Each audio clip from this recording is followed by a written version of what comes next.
Hello student. आज हम class 8th की ज्योग्राफी का चैप्टर फर्स्ट स्टार्ट कर रहे हैं, जिसका नाम है natural resources and their use. अक्सर हम लोग सोचते हैं कि ये जो ज्योग्राफी सब्जेक्ट है ये बोरिंग है, पर सच तो ये है कि ये है हमारी पूरी लाइफ स्टाइल। ज्योग्राफी, जब हम घूमने जाते हैं तो ज्योग्राफी देखते हैं, जब हम अपने आसपास की चीज़ें देखते हैं तब उसमें भी ज्योग्राफी देखते हैं। ठीक है। हमारी जो पूरी ओवरऑल लाइफ है ये सारी की सारी रिसोर्सेस पर ही टिकी हुई है। तो चलिए इस टॉपिक को हम स्टार्ट करते हैं। इसमें कुछ टॉपिक हैं जिन्हें हम आज कवर करेंगे। पहला है नेचर वर्सेस रिसोर्सेस। नेचर की हर चीज रिसोर्स कब बनती है। दूसरा है क्लासिफिकेशन बाय यूज, यानी कि हम रिसोर्स को उनके यूज के हिसाब से कैसे डिवाइड करते हैं। तीसरा है renewable versus non renewable resources, यानी कि क्या नेचर में हर चीज हमेशा के लिए है या फिर बाद में ये जो रिसोर्सेस हैं ये खत्म होते हैं फिर रीजनरेट होते हैं, या फिर बाद में एक बार यूज हो गया फिर हमेशा के लिए खत्म। तो ये सारी चीजें हम देखेंगे।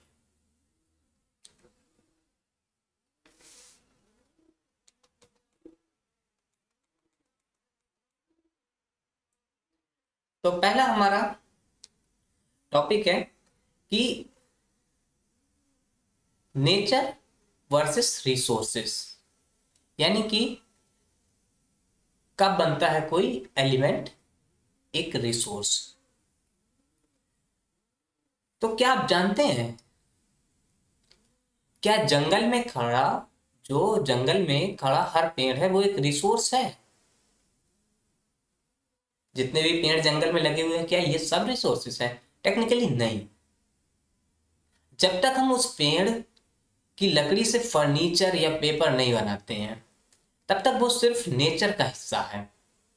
रिसोर्सेज तब बनता है जब हम उसको अपनी जरूरत के लिए यूज करते हैं।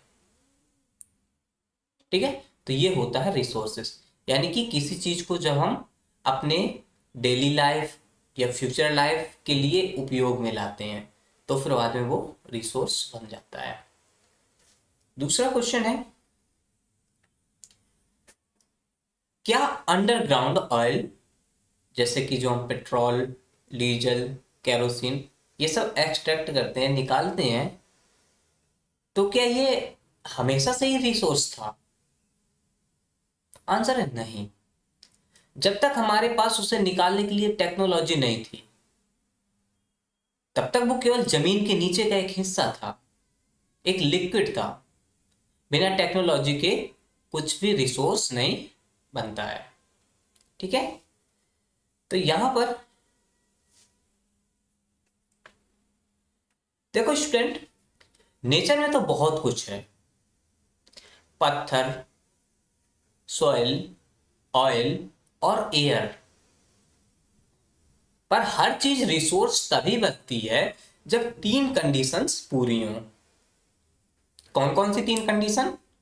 कंडीशन पहला, कि हमारे पास उसको यूज करने के लिए, उसको निकालने के लिए टेक्नोलॉजी होनी चाहिए ताकि हम उसको यूज में ला सकें। दूसरा है इकोनॉमिकली फीजिबिलिटी। पहला हमारा क्या था?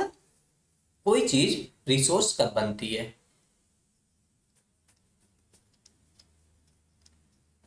रिसोर्स कब बनती है? पहला, हमारे पास टेक्नोलॉजी होनी चाहिए। ठीक है। दूसरी, वो इकोनॉमिकली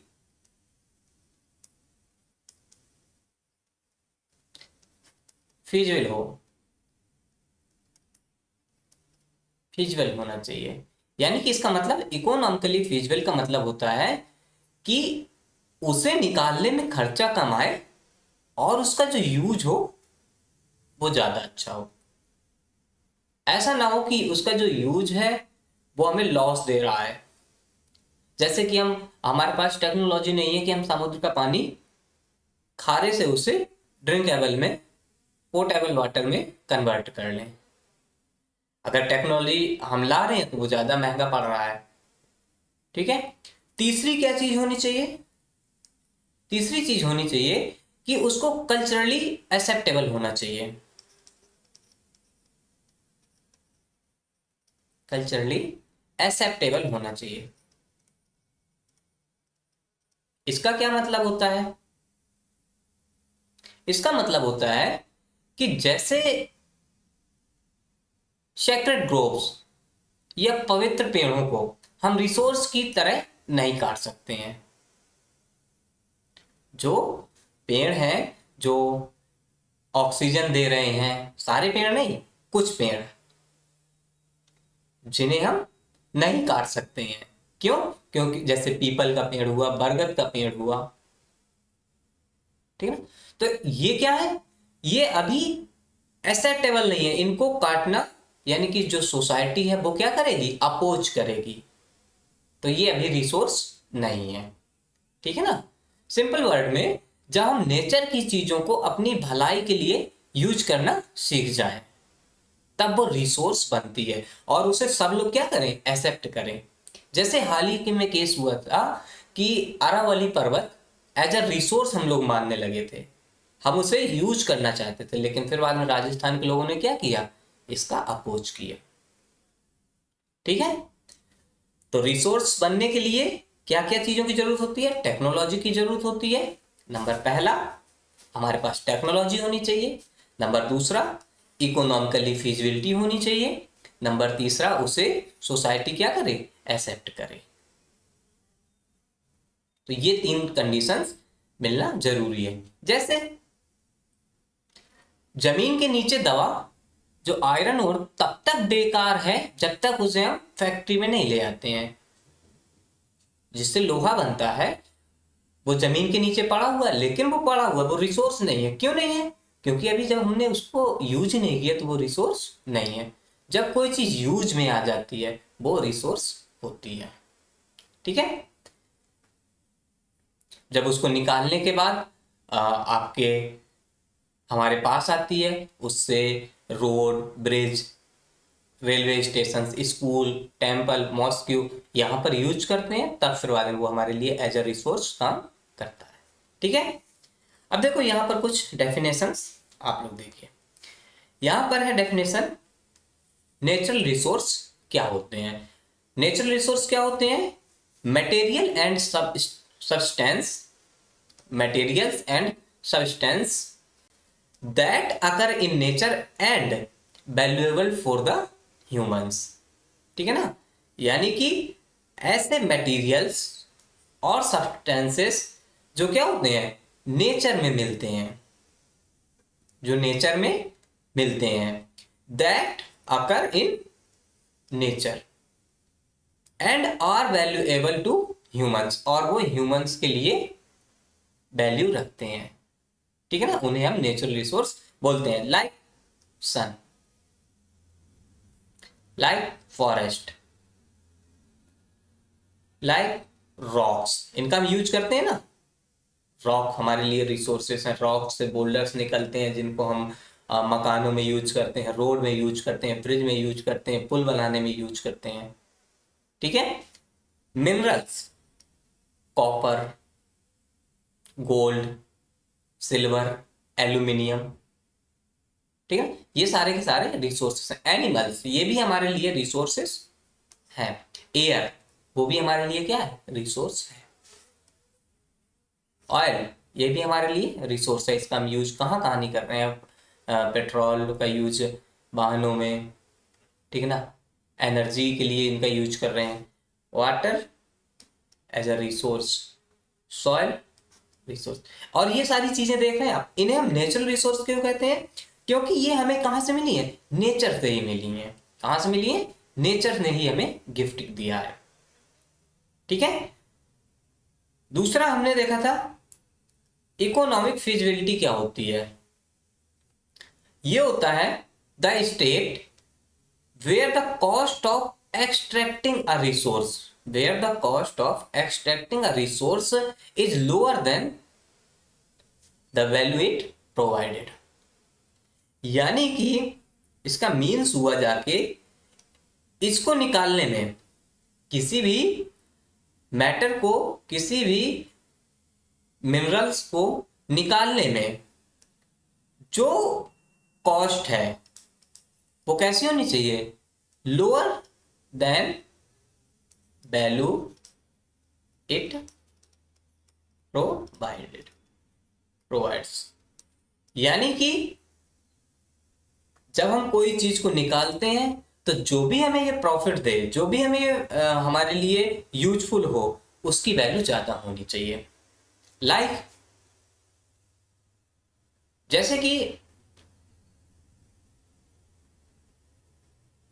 हम मान लो कि कोई प्रोटीन पाउडर लाए, हमने ये फिर बाद में रॉक्स हमने एक्सट्रैक्ट किया, ठीक है ना, वो हमारे, हम उसको घर तक लेके आए, लेकिन जितना हमारा यूज था और जो हमने पैसे दिए वो मिसमैच हो गया, यूज कम हुआ, पैसे ज्यादा दे आए। तो क्या हुआ, हम बोलते नहीं है कि अरे यार उसने तो हमें चूना लगा दिया। दिस इज ठीक है। इसके बाद चलो कुछ ट्रू एंड फॉल्स देखते हैं।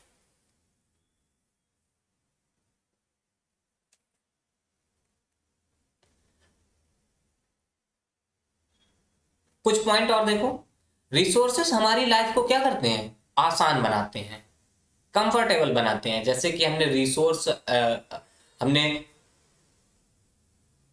पैदल से हम बैलगाड़ी में आए, बैलगाड़ी से बस से आए, बस से फिर बाद में हम ट्रेन में आए। तो सारी चीजें क्या हो रही हैं, फीजिबल हो रही हैं हमारे लिए, इजी हो रही हैं। ठीक है। तो क्या करते हैं, ये इजी बनाते हैं हमारी लाइफ को, ठीक है ना, मीनिंगफुल बनाते हैं। दूसरा पॉइंट है कि इनका गलत तरीके से, यानी कि हम इनको गलत डायरेक्शन में अगर यूज कर रहे हैं तो क्या होता है, जो हमारी इन्वायरमेंट है, जो हमारी नेचर है, इसको नुकसान पहुंचता है। ठीक है। अच्छा, यहां पर कुछ ट्रू एंड फॉल्स हैं। For an entity to be a resources it must be technologically accessible. Mean कोई भी चीज है उसको रिसोर्स बनने में टेक्नोलॉजी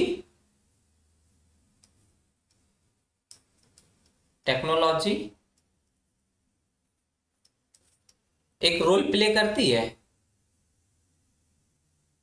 अभी देखा था हमने कि टेक्नोलॉजी कैसे यूजफुल है हमारे लिए। तो ये क्या होता है, ये ट्रू होता है। अगर कोई भी चीज को हम रिसोर्स बना रहे हैं तो हमें इन तीन चीजों की जरूरत पड़ती है, technology, economical feasibility, culturally acceptability. ठीक है। दूसरा, every object in nature is automatically a resource for human. यानी कि जो भी ऑब्जेक्ट हमें हमारे आसपास हैं वो ऑटोमेटिकली हमारे लिए एज अ रिसोर्स है। इसका अब आप सोचिए कि अगर कोई, हमने देखा था कि अगर तेल, जब तक हमारे लिए, हमें उसकी टेक्नोलॉजी मालूम नहीं थी कि उसको कैसे निकालें बाहर, क्या वो हमारे लिए रिसोर्स था? नहीं। तो ऑटोमेटिकली कोई भी चीज हमारे लिए रिसोर्स नहीं होती है। तो ये क्या होता है, फॉल्स। ठीक है, ये हमारा फॉल्स होता है। एमसीक्यू एक है, which of these factor is necessary for a substance to become a resource. यानी कि कौन सी चीज है जो किसी पदार्थ को, किसी सब्सटेंस को, किसी स्टेट को क्या बनाती है, एक रिसोर्स बनाती है। यानी कि कोई भी चीज पड़ी हुई है, इसको ऐसा क्या है जो इसे रिसोर्स बनाएगा इनमें से। टेक्नोलॉजी, हाँ हमने देखा था टेक्नोलॉजी यूजफुल है। कल्चरल एक्सेप्टेंस, हाँ कल्चरल एक्सेप्टेंस होना जरूरी है। इकोनॉमिकल फिजिबिलिटी, हाँ ये भी जरूरी है। तो फिर इसका आंसर क्या होता है, ऑल ऑफ अब, डी आंसर, ऑल ऑफ अब, राइट। ठीक है, एक शॉर्ट आंसर है यहां पर, इसको करेंगे हम लोग। शॉर्ट आंसर है, when does a tree become a resources. यानी कि एक जो ट्री है, एक जो पेड़ है, वो कब रिसोर्स बनता है। सोचिए आप लोग, हम लोगों ने इतना पढ़ा तो हमने देखा था कि उसका ह्यूमन यूज होना चाहिए, जो ह्यूमन की लाइफ को इनहेंस करे, वो रिसोर्स होता है। ठीक है ना। तो हम देखेंगे, it become, it becomes a resource when humans cut it, cut it and convert it, cut it and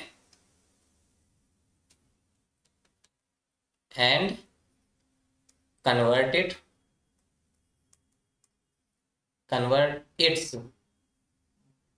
wood into furniture or other uses, other uses means ये रिसोर्स तब बनता है जब हम इसको काटते हैं, इसको एज अ वुड यूज करते हैं, लाइक फर्नीचर बनाने के लिए, दरवाजे बनाने के लिए, एज अ फ्यूल यूज करते हैं, लकड़ी जला करके खाना पकाते हैं, या फिर बाद में इसकी जो स्टिक बना लेते हैं, बेंच बना लेते हैं, तब ये फिर बाद में क्या होता है, रिसोर्स होता है। अदरवाइज ये रिसोर्स नहीं।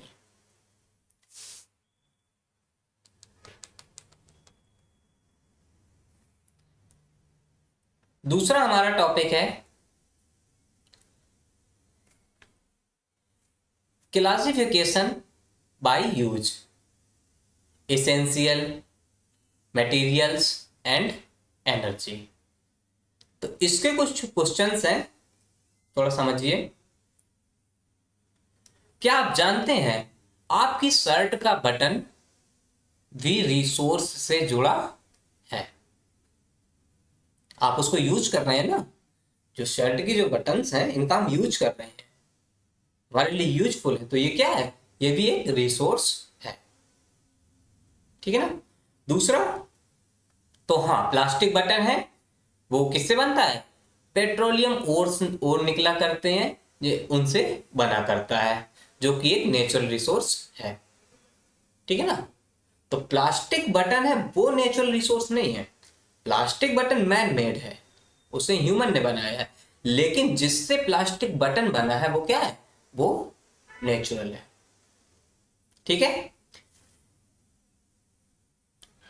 क्या एयर को कैटेगराइज किया जा सकता है,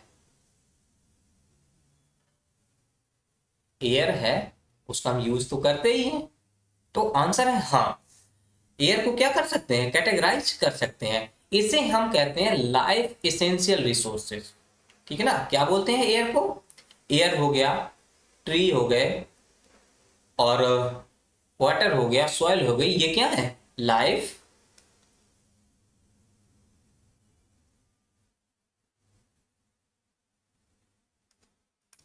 life essential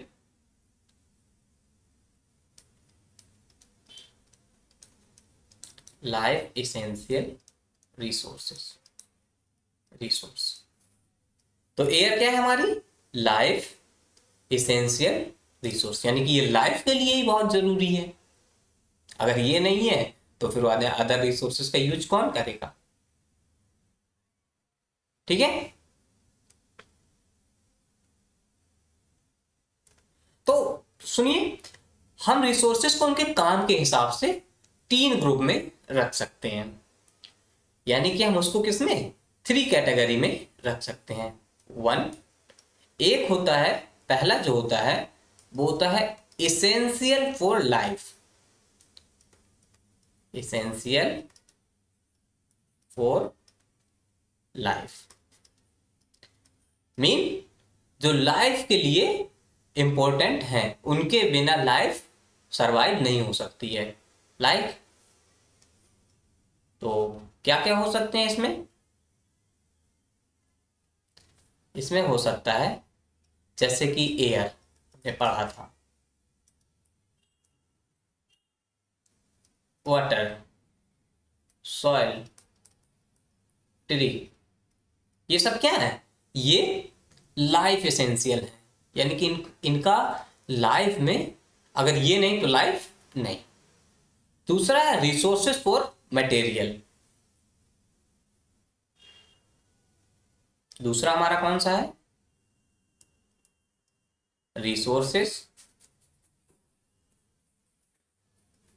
resources for material. Materials ये क्या होते हैं? जिनसे हम चीजें बनाते हैं, यानी कि ऐसे सब्सटेंस जिनसे हम अदर चीजें जनरेट करते हैं। जैसे मार्बल, जो हमारा संगमरमर का पत्थर होता है,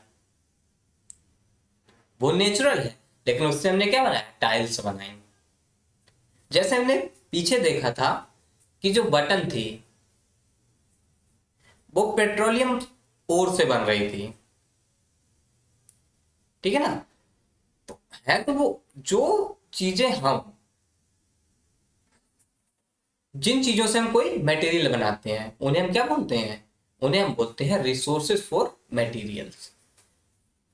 लाइक जैसे कि हमने एक एग्जांपल देखा, मार्बल। दूसरा हम कह सकते हैं कि जो हमारी, जैसे जो एनिमल्स होते हैं उनकी जो स्किन होती है, ठीक है ना, जिसे हम चमड़ा बोलते हैं, वो एनिमल्स स्किन, ठीक है ना? तो ये भी हमारी है। दूसरा होता है, सॉरी, तीसरा जो है वो कौन सा है? वो है resources for energy. Resources for energy. ये कौन से होते हैं रिसोर्सेस फॉर एनर्जी? जिनसे हमें पावर मिलती है। पावर मारने वाली नहीं कि किसी को जाके मारने लगे। पावर मीन्स हमें फ्यूल मिलता है जिससे हमें एनर्जी मिलती है। लाइक कोल, पेट्रोलियम, सनलाइट, डीजल, कैरोसिन, ये क्या है हमारे? वुड, जो पेड़ों की लकड़ी है वो। ये हमारे क्या, इनसे हमें क्या मिलती है? इनसे हमें मिलती है एनर्जी, ठीक है ना? पेट्रोल,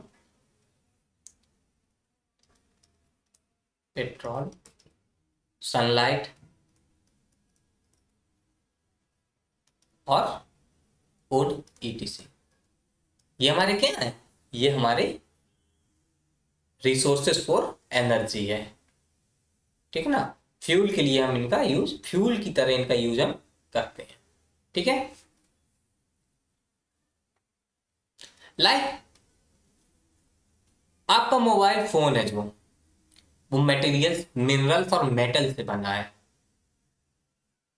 उसे चार्ज करने के लिए किसकी जरूरत पड़ती है? इलेक्ट्रिसिटी की। यही है क्या हमारी पावर, एनर्जी। ओके, तो इसके कुछ पॉइंट, इनसे क्या होता है? इनसे डेवलपमेंट होता है, इनसे देश की, हमारी देश की जो इकोनॉमी है उसका क्या होता है? उसका एक्सपेंशन होता है, उसका विस्तार होता है, और हमारी जो इकोनॉमी है वो क्या करती है? ग्रो करती है, ठीक है ना।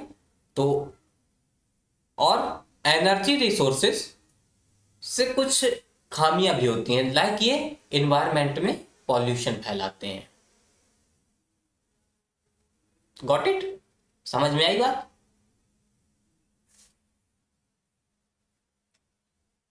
चलो इसकी डेफिनेशंस कुछ देखते हैं। रिसोर्सेज फॉर लाइफ क्या होता है? हमने अभी देखा था कि basic necessities provided by nature, यानी कि जो बेसिक हमारी जीवन के लिए जो चीजें जरूरी हैं वो हमारी क्या होती हैं? Resources for life. लाइक हमने पढ़ा था वाटर, सॉयल, एयर, etc, ठीक है। ये हमारे क्या है? रिसोर्सेज फॉर लाइफ, यानी कि ये इसेंशियल है, basic necessities provided by the nature, like air, water, soil and other food trees में, जैसे कि मैंगोज, एप्पल, ये सारी चीजें, ठीक है ना। दूसरा हमने देखा था रिसोर्सेज फॉर मटेरियल। ये क्या होता है? Natural item use to create physical object, like wood for chair, gold for jewellery, ठीक है ना। चलो अब आते हैं ट्रू फॉल्स में।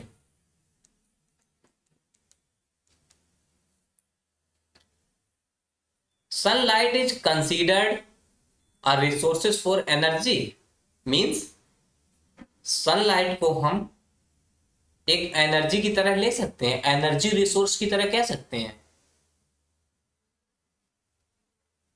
आंसर है हाँ। सनलाइट से क्या होता है? हमारे जो घर को है वो इलेक्ट्रिसिटी मिलती है, ट्यूबवेल्स, मोटर पंप, ये सब चलते हैं। तो आंसर है हाँ, इसको हम एज ए एनर्जी रिसोर्सेस ले सकते हैं। ट्रू। जो बड़े बड़े सोलर पैनल लगाए जाते हैं, फिर बाद में वो धूप निकलती है, इलेक्ट्रिसिटी बनाते हैं, और हमारे घर को, ये फिर बाद में मशीनरी के लिए वो यूज हम किया करते हैं, ठीक है। दूसरा है rocks used for buildings houses are is life essential resources.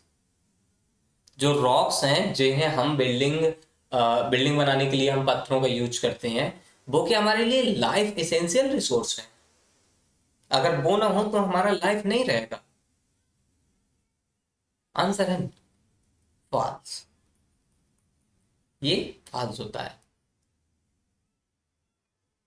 क्यों? क्योंकि इसका सब्स्टिट्यूट है, हम मिट्टी के घर बना लेंगे, हम लकड़ी के घर बना लेंगे, तो ये क्या है? जो रॉक्स है वो लाइफ एसेंशियल रिसोर्स नहीं। एक MCQ, in which category would you place timber used to making a bed? अगर हम टिम्बर यानी कि लकड़ी का यूज हम बेड बनाने में कर रहे हैं, तो वो कौन सा रिसोर्स हो सकता है? रिसोर्स फॉर लाइफ, यानी कि इसके बिना लाइफ पॉसिबल नहीं है? पॉसिबल है। अगर हम फर्नीचर नहीं बनाएंगे, बेड नहीं बनाएंगे, तो हमारी लाइफ पॉसिबल है। रिसोर्सेज फॉर मटेरियल, हाँ, क्योंकि क्या कर रहे हैं हम उसको मटेरियल में एज अ मटेरियल यूज कर रहे हैं, ठीक है। रिसोर्सेज फॉर एनर्जी, अगर हम उसका बेड बना रहे हैं तो वो हमें एनर्जी नहीं देगा। अगर हम उससे खाना बनाते तो ये हमारा एनर्जी प्रोवाइड कराता। नन ऑफ द अबव, ये तो गलत होता ही है। कौन सा सही है? Option B.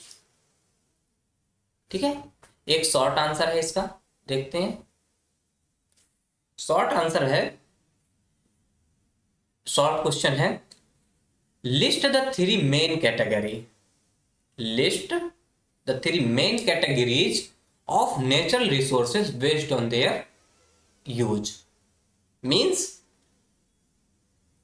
जो रिसोर्सेस हैं, नेचुरल रिसोर्सेस हैं, उनको थ्री कैटेगरी में हमें रखना है, उनके यूज के बेस पर। उनके यूज के बेस पर हमें नेचुरल रिसोर्सेस को थ्री कैटेगरीज में डिवाइड करना है। तो हमने देखा ही था, हमें मालूम भी है क्या। एक तो होता है लाइफ रिसोर्स, लाइफ रिसोर्स,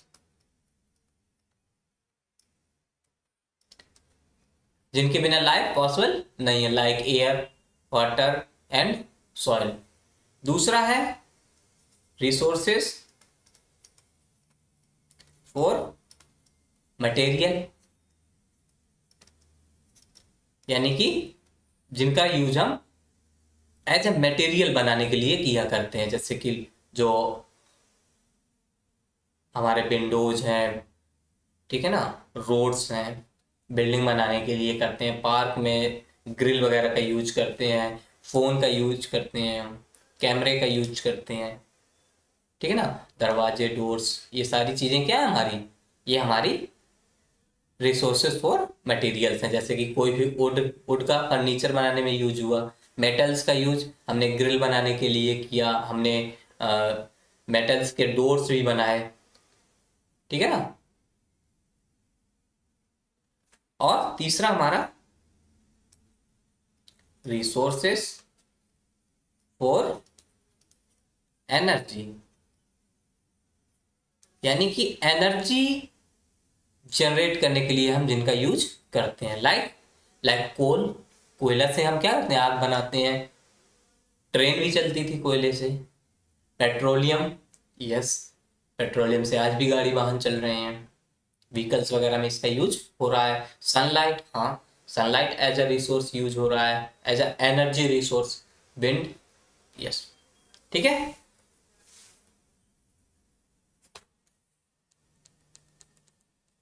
अब देखते हैं हमारा जो तीसरा टॉपिक है वो है हमारा renewable and non renewable resources. ये क्या होते हैं, ये कौन सी वाला है?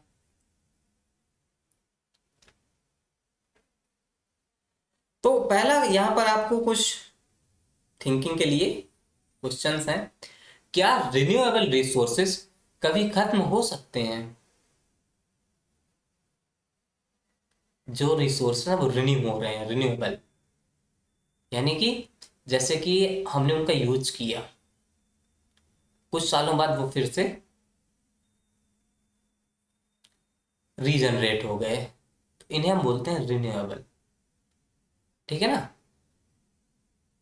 तो इसका आंसर है हाँ, अगर हम उन्हें उनकी रीजनरेशन स्पीड से, मतलब जिस स्पीड में वो जनरेट हो रहे हैं उसी स्पीड में हम उनका यूज कर रहे हैं, यानी कि हम उसका फास्ट यूज नहीं कर रहे हैं।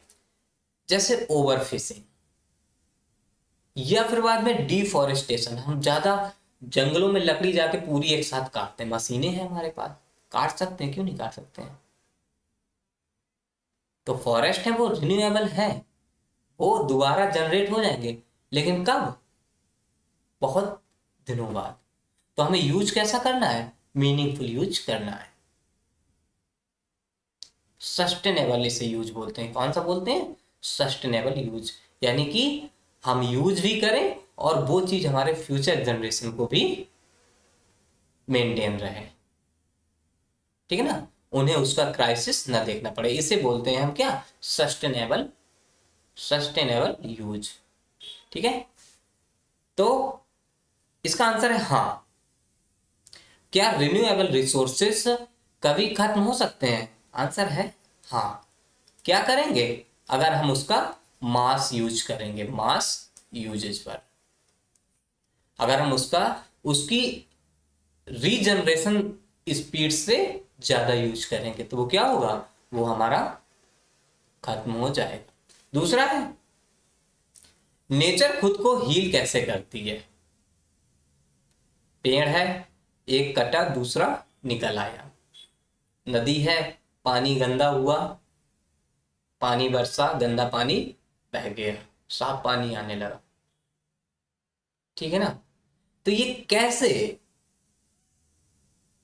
समझ रहे हैं आप चीजों को, आप लोगों को बड़े ही अटेंटिव मोड में इसको समझना चाहिए, क्योंकि कल आप लोग इसका यूज करेंगे और कितना यूज करना ये आपको पता होना चाहिए। तो जो हमारा नेचर है वो खुद को कैसे हील करता है, उसकी एक स्पीड होती है कि वो किस स्पीड से बढ़ेगी। काटने के लिए चाहे जितने भी काट दो पेड़, लेकिन बढ़ाने के लिए बढ़ा नहीं सकते ना। रिस्टोरेशन प्रोसेस के थ्रू, जैसे एक जंगल में पेड़ गिरा है, वो मिट्टी बनता है और नए पेड़ वहां पर ऑटोमेटिकली ही उगाते हैं। अब देखो, वो पेड़ मिट्टी बना और वहां पर नए पेड़ उगा, इसे बोलते हैं हीलिंग। किसी ने जाके कुछ अनटच्ड रहा, वो ह्यूमन से अनटच्ड रहा, यानी कि हमने वहां पर कुछ नहीं किया, अपने आप ही नेचर ने बैलेंस कर लिया। इसे बोलते हैं हम बैलेंसिंग। ठीक है ना, नेचुरल बैलेंसिंग। ठीक है। नेचर का एक रूल है, क्या, रिस्टोरेशन, यानी कि अपने आप को रिस्टोर करना।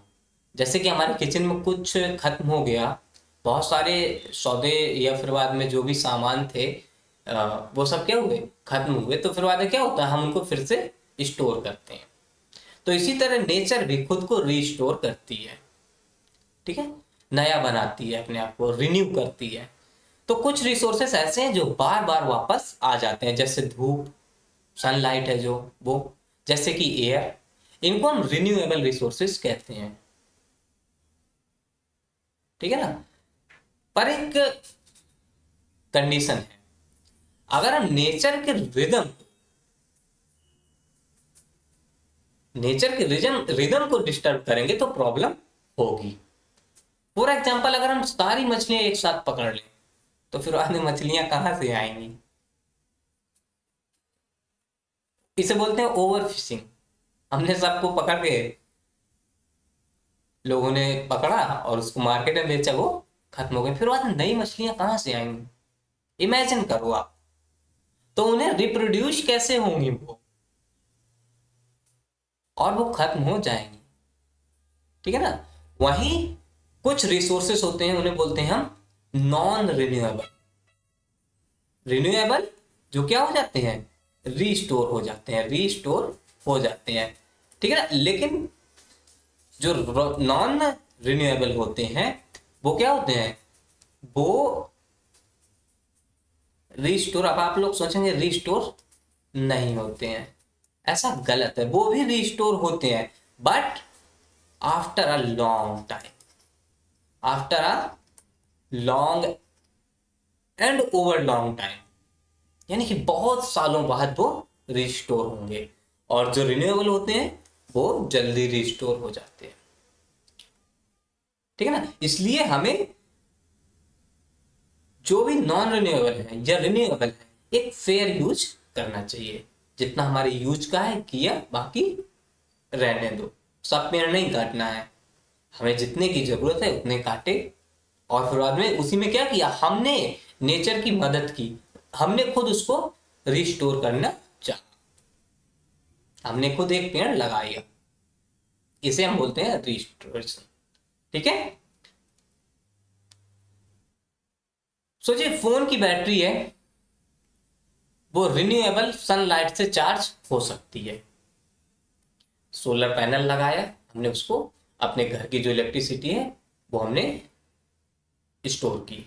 पर अगर हम गाड़ी में पेट्रोल डालते हैं, गाड़ी में पेट्रोल डालते हैं, तो वो धुआं बन करके क्या होता है, उड़ जाता है, हमेशा के लिए वो खत्म हो जाता है। ठीक है। तो हमें क्या करना है, जो चीजें हमेशा के लिए खत्म हो जाती हैं उन्हें हमें बैलेंस यूज करना होगा। ठीक है, आई थिंक कि आपको ये सारी चीजें समझ में आई होंगी। रिन्यूएबल एनर्जी पॉल्यूशन फ्री होती है, जो जल्दी रिन्यू होती है, नेचर से हमें मिलती है, वो क्या होती है, वो पॉल्यूशन फ्री होती है, वो कभी खत्म नहीं होती है। ठीक है ना, अगर हम उसको सही वे से यूज करें, उसका मिस यूज और ओवर यूज नहीं करें। ठीक है, और जो नॉन रिन्यूएबल रिसोर्सेस हैं वो लिमिटेड हैं, तभी उन्हें क्या बोलते हैं, नॉन रिन्यूएबल। रिन्यू तो होंगे वो, लेकिन आफ्टर अ लॉन्ग टाइम। ठीक है ना, चलो डेफिनेशन देखते हैं। What is the renewable resources, आपको समझ में आ गई होंगी बात। रिन्यूएबल रिसोर्सेस क्या है, resources that can replace themselves over a time through natural process. एक छोटे समय के बाद, 2 साल 5 साल बाद वो अपने आप को क्या कर ले, अपने आप को रिप्लेस कर ले, एक पेड़ कटा दूसरा उगाया। ठीक है ना, फिशेस पकड़ी गई, फिशेस दोबारा रिप्रोड्यूस हो गई। खेत में हमने अनाज बोया, अगली साल फिर से हम उसे तैयार कर लेंगे। ये होता है हमारा क्या, रिन्यूएबल रिसोर्सेस। ओके, अब वहीं पर रीजनरेशन क्या होता है, आप नॉन रिन्यूएबल समझ गए ना। नॉन रिन्यूएबल जो रिस्टोर तो होता है, लेकिन हजारों साल बाद, 100 सैकड़ों साल बाद, 1 century, after a 1 century, 10 century, और मे बी 1000 सेंचुरी, इतने के बाद वो रिस्टोर होता है। रीजनरेशन क्या होता है, द नेचुरल रिदम और ability to nature to restore and maintain itself. यानी कि जो, इसका मतलब नेचर खुद को जब हील करती है, रीजनरेट करती है, रिस्टोर करती है, उसे हम क्या बोलते हैं, रीजनरेशन। ठीक है, चलो आगे चलते हैं। ट्रू एंड फॉल्स आप बताइएगा। Nature work in cycle where there is no waste. यानी कि जो नेचर है वो एक साइकिल, साइकिल का मतलब सर्कल, इस तरह से चलती है जहां पर क्या, वेस्टेज नहीं होता है। आंसर है हाँ, नेचर ऐसे ही चलती है।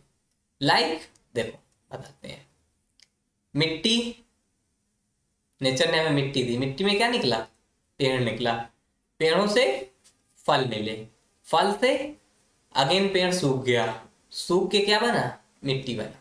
ये हमारा है क्या, नेचुरल साइकिल। ठीक है, fossil like fuel and coal, जो फ्यूल है, जो कोल है, जो कोयला है, और जो पेट्रोलियम है, क्या ये रिन्यूएबल रिसोर्सेस है, ये जल्दी रिन्यू होता है, आंसर है नहीं, इसे एक टाइम लगता है, सेंचुरीज लग जाती हैं, डिकेड्स लग जाते हैं रिन्यू होने में। ठीक है ना, तो इसका हमें क्या करना चाहिए, इसका हमें बैलेंस यूज करना चाहिए, बैलेंस यूज करना चाहिए। एमसीक्यू है यहां पर एक, what happen if we harvest timber faster than the forest can grow trees? Mean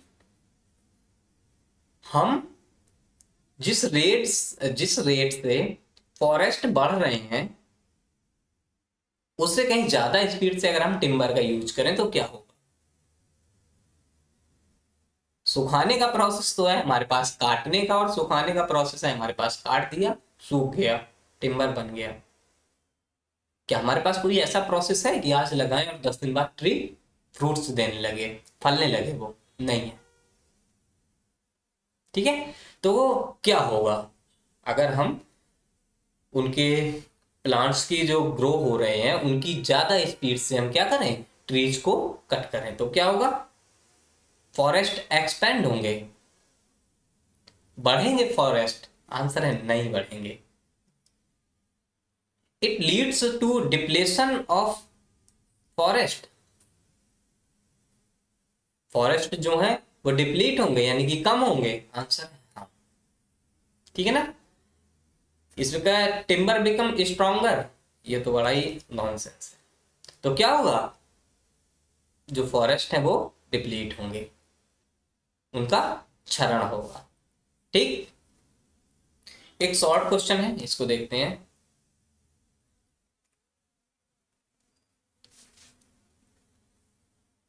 what is the basic principle of nature functioning.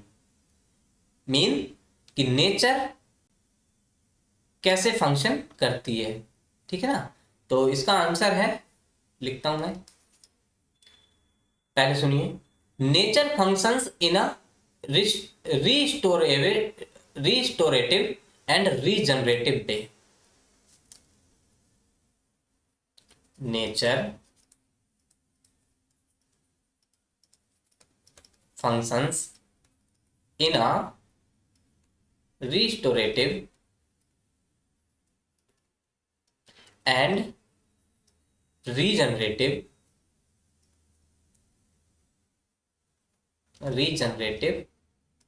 वे। यानी कि जो नेचर है, जो हमारी प्रकृति है, वो क्या करती है, अपने आप ही रिस्टोर होती है, अपने आप ही वो खुद को ग्रो करती है। ठीक है। दूसरा पॉइंट है, it heels renew itself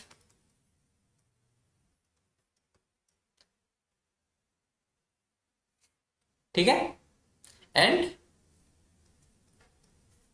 also maintain it self.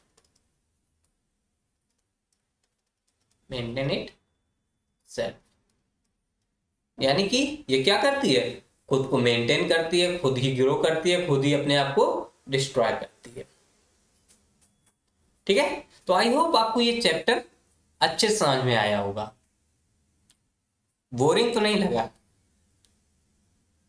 ठीक है। तो जो नेक्स्ट चीजें हैं वो हम नेक्स्ट डे देखेंगे।